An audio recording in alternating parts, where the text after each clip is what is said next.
We'll go straight into the manager talking about Federico Chiesa.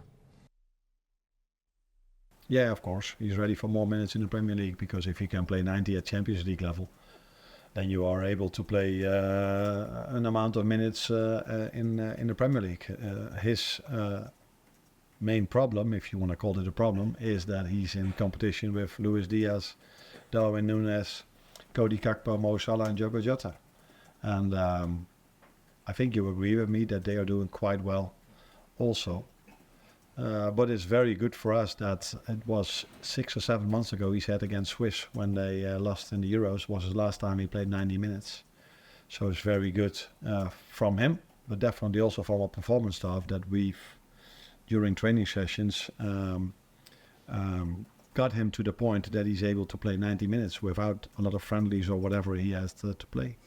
So big compliment for him, how hard he's worked, and for the performance of medical staff as well.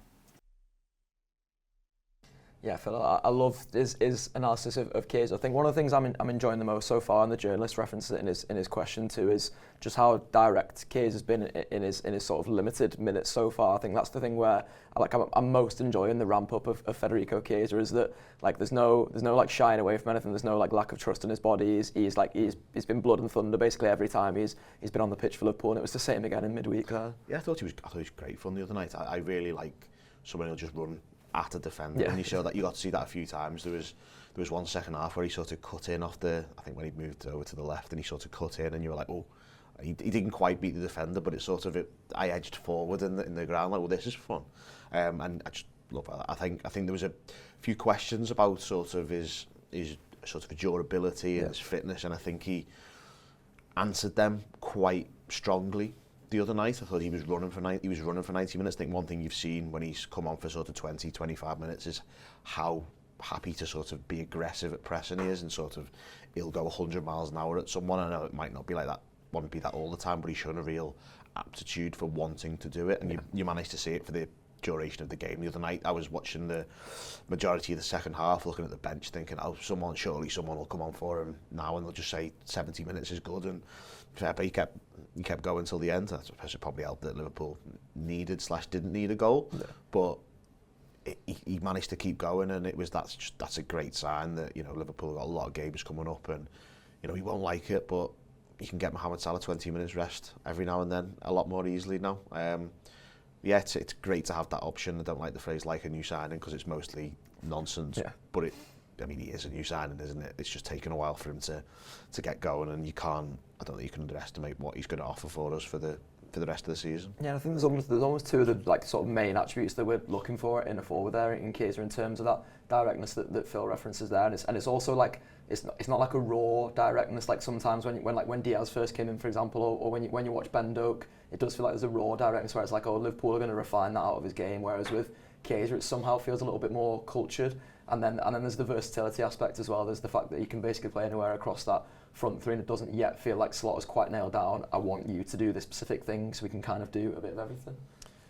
Yeah, the directness. I mean, he just kicks it hard straight at the goal, which is, you know, which I like. Hits the target every time. That's as well. The first thing I found that I liked about him. But that is where our first goal, the Elliott goal, comes from the other night, and you know, it's very basic, but that is a good way to get results in football. I mean, and it's not as easy as that. You know, in top level football, you can't just get the ball and kick it straight at the goal. You need to be able to work your way into those positions, and I think that's what he's really good at. I also thought you're seeing a little bit of his experience in terms of, you know, he was one of the senior heads the other night, and I thought that he was helping people out. I thought that he was protecting people. There was a couple of times where he looked like he was having a word with the Eindhoven players a little bit, sort of in the closing stages, and I really like that. So he's definitely he's becoming more than just a happy mascot, which he sort of was for a while, just someone who was really happy to be here. He was like Neville Southall with Michael Owen. Yeah,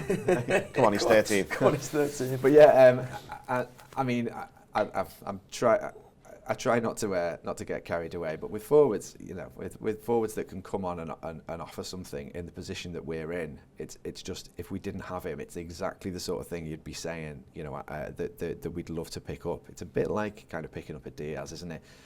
the thing that I'm just is on my mind all the time is who's going to be kind of the Ronnie Rosenthal. You're a bit young for this, Josh, but like Ronnie Rosenthal scored 8. I'm aware of his work. Scored 8 goals in the last 10 games to drag Liverpool over the line.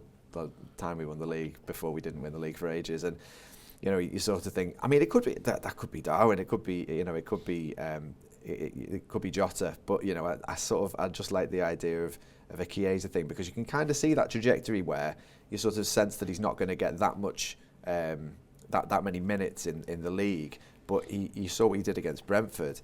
You know, I think him along with Elliott was kind of, you know, a game-changing contribution just completely, you know, foxed the Brentford heads that they'd already had a lot of running and mental exertion. And you can just sort of see that tapering upwards, and I think he will score soon. You know, he might score against Tottenham, he might score against Plymouth, and it's just that thing where I feel like there's going to be some sort of an opportunity. You know, somebody might pick up a knock. There are a few players ahead of him, and he will have enough in his legs then to do something for us in one of these league games, and from there, who knows? But yes, as I said, I was trying not to get carried away. I failed.